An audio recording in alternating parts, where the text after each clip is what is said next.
City Wrestling. Hello, everybody, and welcome to another edition of Grind City Wrestling. And of course, I am Dustin Starr. Be sure to take that subscribe button to Slap City wherever you're watching or wherever you're listening.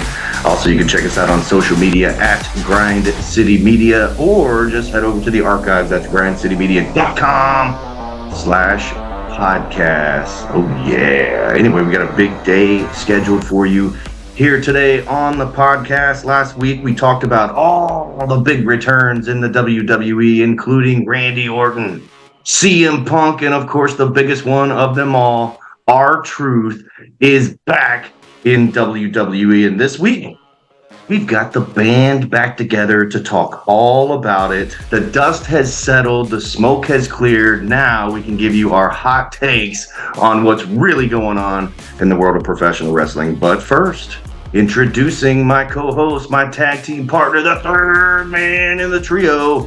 He is a local business owner. He is a UFC ref. He might be known to beat some dudes up from time to time. He's the A-lister, E-Rock Eric McMahon. What's up, E? What's up, big dogs? Great to have everybody together again. Hope everybody had a good Thanksgiving. But going into this Christmas holiday spirit, I love Christmas, especially with kids. So I'm fired up. I'm in a good mood today. Yeah, this will be a good year for both of us. Our kids, Reese is 3 years old, talking like a little human right now. And Dude, I did the Elf on the Shelf. Oh, gosh. Dude, I'm telling you, I know I'm going to... You're trapped. You're trapped forever now. I know I'm going to grow to hate it, but right now, dude, he every day comes downstairs. Where's the elf? Where's the elf? Dude, he loves it, man. And there's nothing more than a father of seeing my kids have like joy and pleasure. So I'll be glad to hate it later, but right now I'm getting a lot of joy and fun out of it.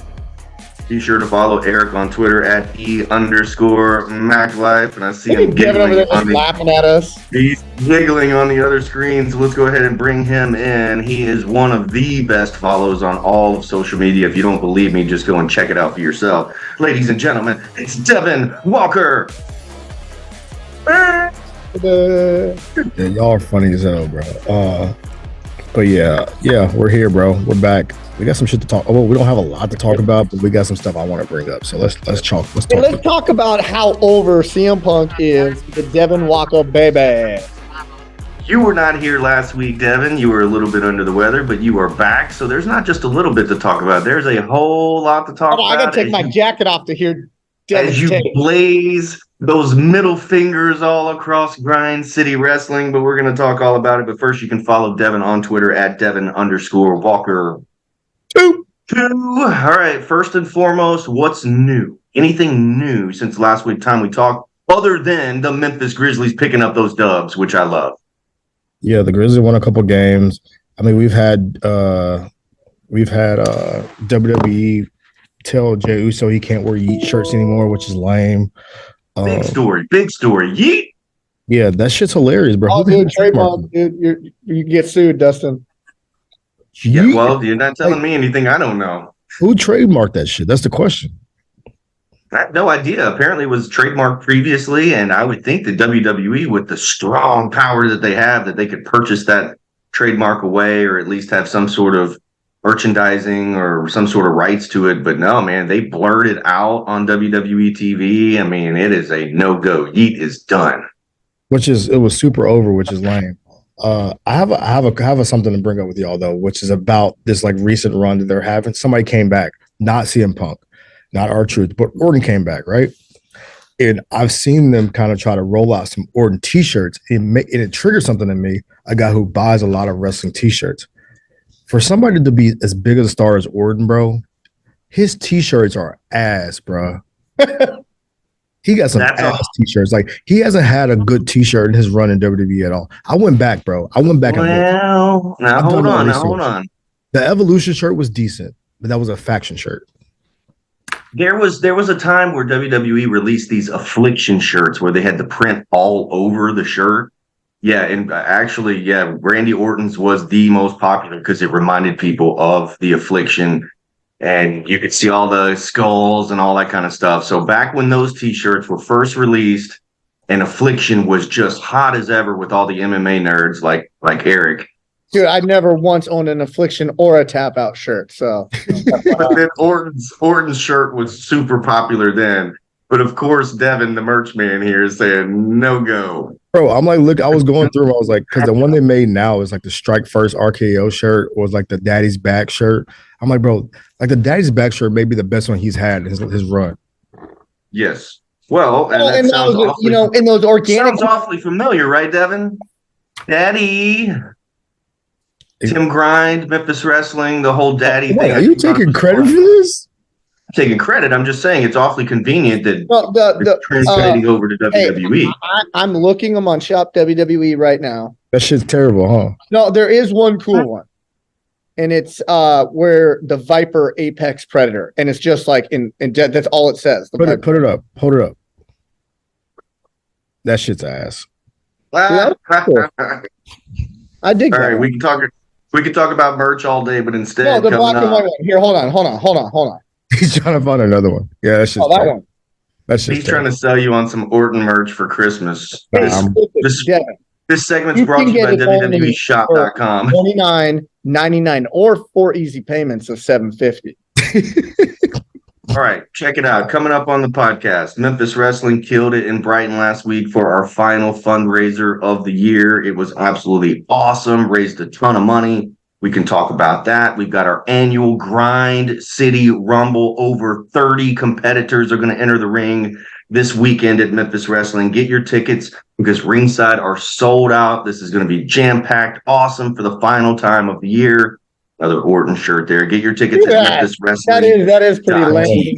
Trash Orton shirts. That's like 1980s babyface shirts. So later today, we will hear from Eugene.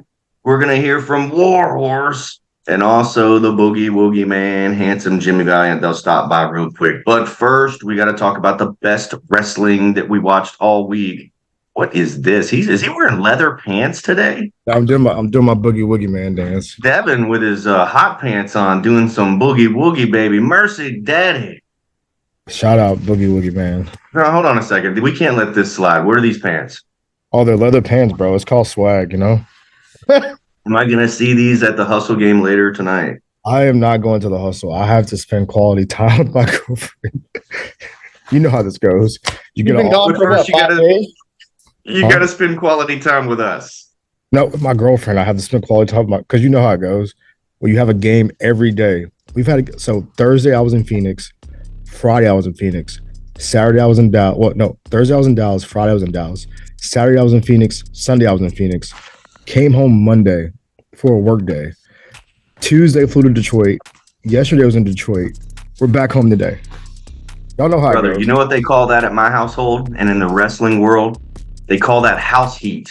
So you got to do everything you can to avoid the house heat. Yes. If you're out of town, you're out playing sportscaster or social media guru, and you're all doing that. When you get home, you have to be 100% focused on what's going on at home because you know you're going right back out and you're going to get even more heat. And they think it's all fun and games. They do. Exactly. They don't know you're working. Exactly. They think you're out having fun, which very good career choice, Devin. But still, it doesn't matter. If you're working and you're having more fun than them, you're in trouble. Exactly. So that's why we won't see. You won't see these leather pants tonight. Maybe you might see them. I might wear them to a game maybe in the next couple of weeks. We'll see. But back to the lecture at hand. Best wrestling you watched all week. Devin, you go first since you were out last week. I'm gonna go with, other than Orton's trash t-shirts that have been rolled out, two things. I don't know if y'all talked about it last week, but the Hall of Fame inductees were announced, and Jim Johnston is going into a Hall of Fame, and he's probably the one who was the catalyst in some of the greatest theme songs in wrestling history, right? A lot of the songs that we know and love, whether it's the or the glass shattering, or If You Smell. As a kid, bro, I used to have those CDs. I used to go to the record stores and buy the WWE compilation CDs because Jim Johnston. The axe. Exactly. Here comes the smasher. Exactly. Demolition. There you go. Fucking disasters. The dude was a mastermind at making theme songs. So Shout out to Jim Johnston. I want to give him much love. That's the best wrestling of the week, the first best wrestling of the week for me, because he was the soundtrack of my childhood, right? Yeah. My wrestling childhood. So salute to him. And I want to ask y'all what's your favorite Jim Johnston theme song ever, but I'll save that for later. But there's a lot of really good ones. Shout out to Jim Johnston. He's one of the greatest of all time. But if you remember when Jimmy Hart left WWE, he went over to WCW and kind of started doing the same thing. So a lot of the themes that you hear from the WCW days, and then some of them from WWE as well, was Jimmy Hart, because he's notoriously a member of the Gentries and musician and all that kind of stuff. Or the my childhood wrapped up in songs. Yep, absolutely. Big shout out. Even like the dun, dun, dun, dun, dun, dun, dun, dun, dun, like the Kurt Angle theme song. Like, shout out to Jim Johnston, man. You are a legend. You had me at record stores as a young man buying these CDs to listen to it in the car with my parents. But the second best wrestling of the week is not even current wrestling. It is. This is why I love the internet. 5-star. They never forget, right? And I don't know if y'all seen this. I should have sent y'all this earlier this week. There's a compilation going around on the internet of John Cena during his Thugonomics era. And they were like, bro, this stuff would never fly today. And it was just some crazy bars from John Cena. It's like a 2-minute video. It's probably the funniest thing. I'll send it to y'all, but probably the funniest thing I saw this week. So shout out to Thugonomics John Cena and shout out to Jim Johnston. That was my best wrestling of the week. Really quick, did you know that? And I wouldn't have figured this, because I thought Chris Jericho would have wrote it. "Break the Walls Down" was written by Jim Johnston. Really? Yeah. That's really good stuff, man. Break the walls down. Yeah, dude, that's amazing. Yeah, and I guess my last. Here comes the money. Jim Johnston too, man. He's even. Oh, gosh. He's a legend, man. Also, the last thing, I guess I have a gold medal, silver medal, and bronze medal of best wrestling. Brock Lesnar's daughter has gone viral this week. Yeah. So yeah, shout out to all that happened. She this is all outside the ring shit. Colorado State shot put record. Look, you put a wig on Brock Lesnar, and that is his daughter. Dude. Yeah. There's no denying that one, Big Brock. Bro, literally, put a blonde wig on Brock Lesnar's head, and that would be his daughter. They look identical. I mean, it's almost like a rib. It's like you see all the AI photos out there.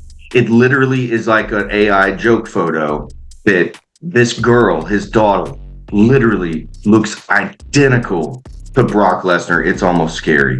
All right, so Devin's best wrestling of the week was Jim Johnston and John Cena's Twitter viral.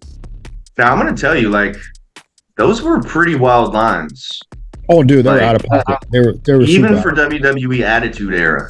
Yeah, I mean, some of the things they say, you go back and listen to JR and King, especially King, talking about puppies and just how, I mean, it was actually borderline raunchy the way that they talked. But then John Cena would slay people in his Thugonomics.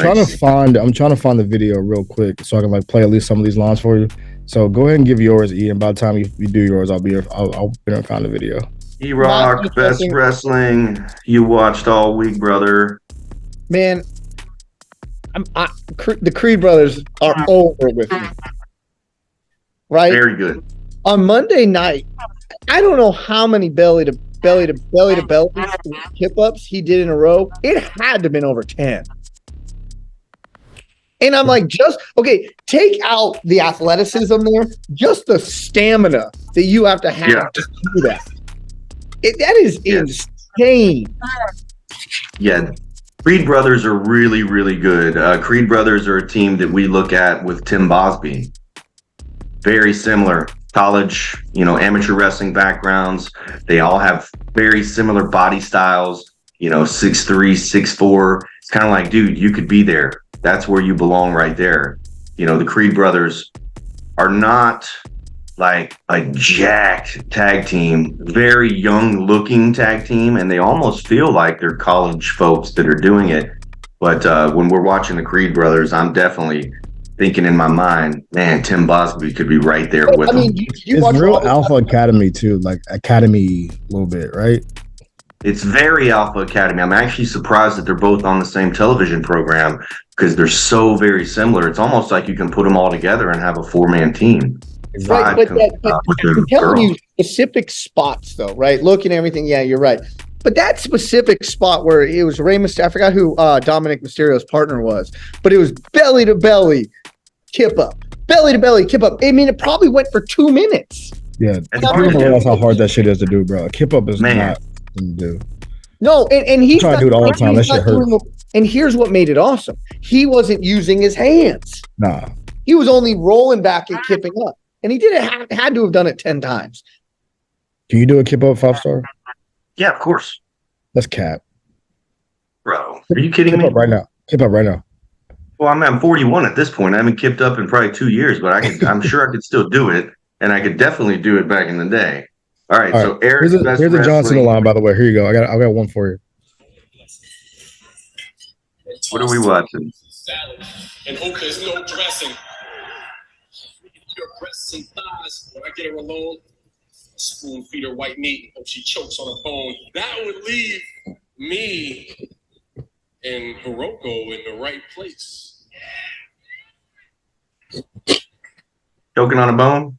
Makeup girl, but I help you with the white face. Like, dude, that was the stuff he was saying, bro. I don't know how Those you are can be even the last biggest baby face. dead. You're the biggest baby face in the world, and you can get away with saying stuff like that on TV. That is wild. He was out of pocket back then. I love it so much. Shout out. Couldn't hear. What did he say? That he could help her with her, yeah. I got one more for you. Sexual sickness is called Hold on, I got one more for you. Hold on. in your car. You got a sexual sickness. His car bounces up and down because he sits on the stick shift. Still good for 2 things. And one is being a waste of space. The other is being a perfect partner in a 3-legged race. I thought he was funny. That's Zach Gowen with no leg, by the way, that he just said that to. All right. So Shout out John Cena, bro. John Cena was awesome, man. He still is. All right, so the best wrestling that I watched all week, I can't believe you guys didn't say it, but Randy Orton officially signing with SmackDown. I loved how you had both general managers. You had Nick Aldis, Adam Pearce. They both had their nice professional notebooks with the logo on there. I planned to sign Randy Orton to an exclusive deal. No, not if I do it first. It all went to the ring in the main event. And of course, you had Nick Aldis saying that I could hand deliver you every member of the bloodline. Of course, it all breaks down and goes crazy. Orton signs the contract for SmackDown, which looks like it's going to be Randy Orton, the Apex Predator, the Viper, against the head of the table, Roman Reigns, for the undisputed Universal WWE Championship. But the best part to me, How long does that storyline go? It's got to go to at least Royal Rumble because that's the big pay-per-view that's coming up next. Is the Rumble. But do you think this is something that they could carry all the way to the Mania or not? Man, I don't think so. I think we still got to have the winner of the Rumble be. I don't think it'll be CM Punk. I think it'll be somebody like Cody. But that's the cool thing is it's kind of up in the air. But the best part of all this is that after they raised Orton's hand, after he signed the contract, guess what he did? Boom, RKO out of nowhere, and I am one of the biggest fans of Nick Aldis there is. And this is not me being fanboy saying, I want to see Nick Aldis wrestle. I want to see Nick Aldis wrestle. I do, but then also I just love seeing Nick Aldis on the screen. He is so good. He's going to be a really good general manager, and he could take great bumps. That RKO out of nowhere planted a seed that we can see something coming up months and months down the line. Boom, RKO out of nowhere. I loved it.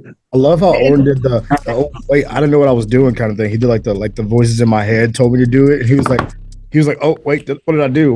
I love that, bro. Orton's Aldis. Yeah, and Aldis has been a smash hit, man. Everything from his suits. I don't know if you've noticed, but all his suits now are turning blue, like SmackDown colors. He's very articulate. He's good. Like, he is just so good. And then I know that he's in shape underneath that suit. And if the time ever comes to where they need him to wrestle, well, I'm saying if they ever need him to wrestle, the dude is ready to go. Well, that's my first one. That poses a question really quick. What's the A show now, or the A brand?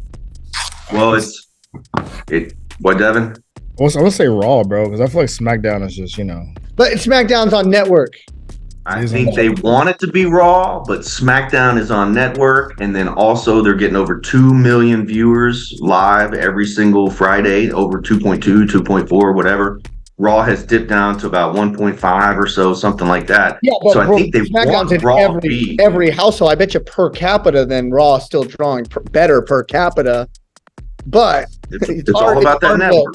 Hard to go against Network Fox. Yeah, Network Fox. It really is. And especially when you're touting The Rock, when he makes his appearances, it was on Fox. I mean, I think that they want it to be Raw, but I think it's really SmackDown. My other best wrestling that we watched all week, I don't know if you guys caught Memphis Wrestling over the weekend. I got to be a little bit of a homer. Ray Sanders was put in a situation where he had to defend the Memphis Wrestling tag team titles all by himself. And not only did he do it, and it was really good, but from start to finish on Memphis Wrestling, you had the opening promo talking about Ray and DK and having to defend the title by himself. In the middle, you got a little bit of that story. And then at the end, you got the big main event with a huge surprise ending. So if you missed it, go to youtube.com/@Memphis Wrestling. Really, really good stuff. This week on Memphis Wrestling, Josh Alexander from Impact Wrestling plans to go one-on-one for the internet title against the Boz, Tim Bosby. That was the best wrestling that I watched all week. Big shout out to Ray. And then, of course, shout out to Randy Orton and Nick Aldis, one of my favorites. Anything to add, guys? I just want to, before we get out of here, I want y'all to give me y'all's favorite Jim Johnston theme song of all time. Ooh, man, that's a tough one. All right, so let me think about it. My personal one is either No Chance in Hell is a banger because everybody knows that one, right? Mm-hmm. That was very, very famous song. Yeah. He wrote Taker's song, which is I don't even know if it counts as a song, but whatever, cool. It does, yeah. But I might go because I did it all the time. Is the I think I'm cool. You know I'm sexy. I got the looks that drive the girls. Well, I got the moves that really move them. I send chills up and down that spine. I'm just a sexy boy. Sexy boy. Yeah, that's mine, bro. I'm gonna go sexy boy. Shawn Michaels is mine. Dude, I listed this one as one of my all-time favorites, and it doesn't get the recognition that it deserves. I'm queuing it up. Don't get us flagged, bro. WWE doesn't play by copyright. No, they don't. Oh. It's that you pretend you're gonna post them. Yes, that old Test song. Oh, this is the test. This is the test. This is All the right. test. Don't. That was a banger for me. I used to listen to that in my car. Like when I was in college, I loved that song so much. That was a banger, So bro. I would have to say, since you put me on the spot here, I had some news and notes, but we'll throw those news and notes away because this is even better. I would have to say that my favorite theme song from Jim Johnston, and I'm pretty sure he wrote it. I don't even have to look it up, but if you've got the list up, it's got to be Stone Cold Steve Austin. Yep, It's got to be. He did. The glass breaks. WWE are absolutely geniuses about getting that sound that you correlate with that individual. And when you hear the glass, you know it's your ass. And no matter what variation. He wrote New Day. He wrote New Days. Whether it was the Disturbed version or whatever version, when you heard the glass, you knew somebody's ass was getting handed to them. And Stone Cold Steve Austin, that is one of the most symbolic theme songs to me of all time. And they even crossed over. It wasn't just like a wrestling theme song, right? Like there's people that like they might not be wrestling fans, but they know when that glass shatters, Stone Cold is somewhere around, right? Like my mom, who was not a big wrestling fan, when she hears the glass shatter, she knows that it's Stone Cold Steve Austin's theme song. The brilliance of somebody is mimicking their personality to a music, right? And I can tell you, Yes. that is on no greater display than The Ultimate Warrior, which Jim Johnston wrote. Okay. And He also before wrote we- Brock Lesnar's first theme song, which that's a great one. But he just comes out running like, and it's just like brilliant. Yeah. Man. Hey, Yeah. shout out Jim Johnston, man, a legend in the music space for sure. The legend. And then let's leave with one final thing here, because it is a part of my notes, but it's also a part of what we're talking about here. Two of the greatest theme songs in professional wrestling history. Stone Cold Steve Austin is now rumored for WrestleMania 40 in Philadelphia. It's back. It could happen. It's back. The rumors are back. CM Punk Look in my eyes, what do you see? Which has been a very, very strong theme song. Which, when it first happened, I wasn't. Personality. I was listening to that back in 1992 for crying out loud. Like, so that's not. When I hear that song, I don't think CM Punk. When Punk started using that song, I remember Eric singing it and me going, I don't really get it, but it has fit perfect. So you got two great theme songs, two great wrestlers. Back in the day, they even did a sit down where there was a WWE 2K thing where it was a dream match, where it was CM Punk with the title against Stone Cold Steve Austin. They're sitting there in just an interview setting. And Punk says, "You're looking at my title belt." And they just stared down at each other. It's an old promo, so you have to go back and revisit it or whatever, rediscover it. But that poses the question, will we finally get Stone Cold Steve Austin versus CM Punk at WrestleMania? And Devin, for somebody like you that does not care about CM Punk, would you like to see that match? No. Really? I don't care. I care, like I said, I'm gonna care more about Stone Cold than I care about CM Punk. And like, I just want to see Stone Cold just stunner people and drink beer at this point. If I'm being real. I don't want to see Stone Cold wrestle a match out in 2023, bro. I'm good on that. Him versus Kevin Owens was great, though. Him versus Kevin Owens. Match, but like at this point, bro, like all the stars of old, like whether it's Taker, whether it's The Rock, whether it's Stone Cold, just do the hits, bro, and get the hell out. Exactly. Yeah. Like, get the hell out of here. Ask me that question. Eric, what do you think? WrestleMania 40? Oh, hell no. Oh my God, sign me up all day. You want to know why? You want to know why? Because if they do that, it's only to get CM Punk over, which they know he's not over, right? Can't beat Stone Only in Cold. Chicago. Only in Chicago. Beat Stone Cold. Yeah, only in Chicago, right? Because his entrance in Nashville was nothing compared to the night before, right? And then Stone Cold, like, man, Stone Cold will live in infamy. Like, yeah, the KO, it was cool, but are we going to say Stone Cold looked good?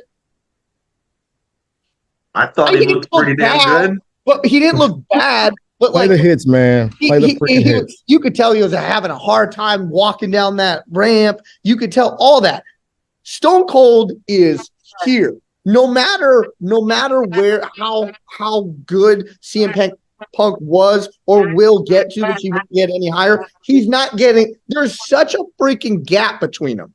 I like that, though. I like that because Stone Cold, I do. I think that's good. I don't think I want to see Stone Cold. You're holding down the new talent, Dustin. If it means that Stone Cold, well, both of these guys, neither one of them are new talent. So them working together is, I think, a good thing. It would pop the ratings. It would pop. I mean, everything would go up on this, man. There's no way. Why is it going to pop the rating? Why would it pop the rating? I'll start. Well, Stone Cold Steve Austin, brother. Yeah. So why don't we put Stone Cold and elevate a talent? Speaking of playing the hits, I'm going to play the hits right here, right now, because this weekend, this Sunday, is the Grind City Rumble, and you never know who or what might show up. Check this out.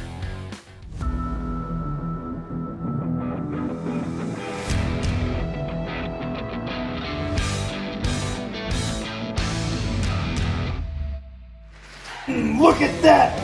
The most kissable biceps in professional wrestling are coming to Memphis Wrestling, the world-famous Wrestle Center, no doubt. December 10th, Warhorse is doing the Grind City Rumble with all intentions to throw each and every competitor over the top rope, whether it's men, whether it's women, whether it's children, whether it's who's this guy? Ethan, I'm putting your ass on notice because December 10th, Warhorse is coming one intention to thrash, smash, bash, and Warhorse is gonna rule ass!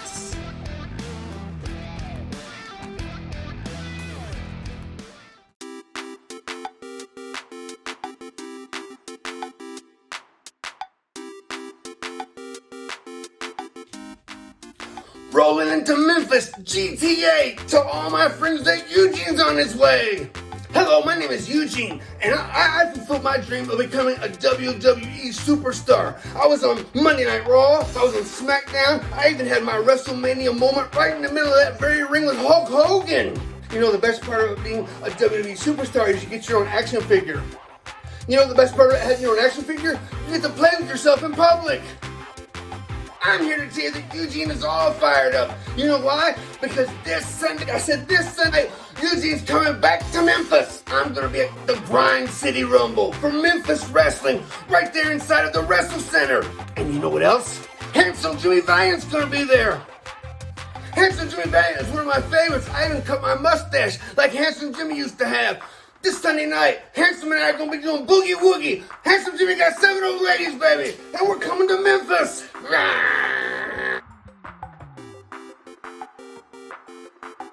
Hey, Handsome Jumbo from Memphis is coming home. You know, Grandma Valiant, she still lives there. She's 114. She thinks it's my birthday all the time. I might have to eat another one of them birthday pies. Hey, Starr, hey, Dustin Starr, you better call a band because they're going to be rolling Water Carnival. Old Town Jubilee. Voila! It's going to happen. It's going to happen on December the 10th. And I want to tell my people, my brothers and sisters, don't you dare miss this one because Boogie Woogie Man is coming home.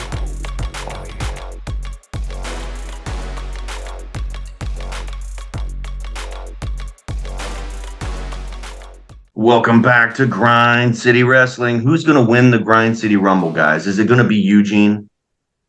Is it going to be Warhorse? Is it going to be the Monster Drool, or will it be a Memphis wrestling superstar? Who is going on to the Super Bout, the Blockbuster Anniversary Spectacular, to get a shot? I got a sleeper pick. Sleeper pick. Devin Walker, baby.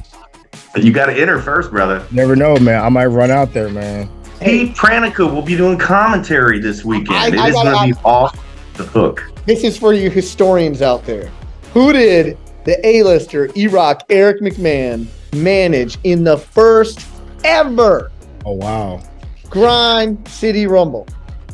We'll leave that right here with you guys. And Devin, it what's wasn't going by on? my choice. It was he came to me, and I had no choice but to manage him. He got tossed out in about 5 seconds. You remember, Dustin? I do remember. Devin, what's going on this weekend? We got Grizzlies this weekend. We got actually some days that are kind of relaxed a little bit because we play on Monday. I want you to pose this question to your your little chat people on Facebook. What is their favorite Jim Johnston theme song of all time?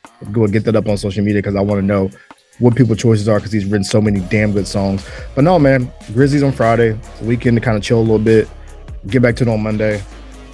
Actually, I might be at your show on Sunday. I might pop up. Hey, pick out a ticket. I'll give you a comp. You got to pick out a seat, though, man. It is packed. It is. I might pull up on Sunday. Jam packed. Eric, what's going on this weekend? And I got to put up Christmas lights. Damn.